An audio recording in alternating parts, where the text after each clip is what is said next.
Hello, I'm Devi Gopalan in Kuala Lumpur with the top stories on Al Jazeera. U.S. Secretary of State Hillary Clinton is in Seoul as tensions rise with North Korea. The government in Pyongyang has said it will sever all ties with South Korea and expel South Koreans from the joint industrial park in the north. Relations between the Koreas are at their worst in years since Seoul blamed the north for sinking one of its Navy ships in March. Our correspondent Tony Bertley has more from the South Korean capital.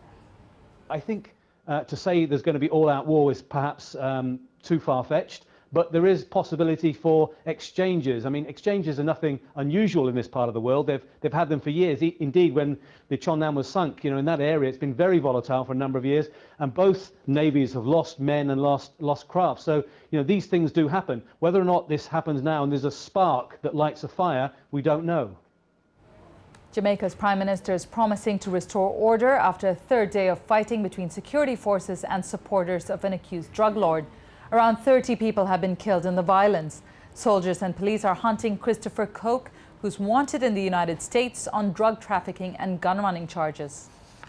Thailand's government says it will launch a global manhunt with the help of Interpol to find the fugitive ex-Prime Minister Thaksin Shinawatra. On Tuesday, a criminal court approved a warrant for Thaksin's arrest on terrorism charges. He's accused of masterminding and funding the anti-government protests that went on for more than 2 months in central Bangkok. BP says it will try again to plug a leaking oil well in the Gulf of Mexico on Wednesday in a so-called top kill operation that involves pumping mud and cement into the damaged well to seal the leak.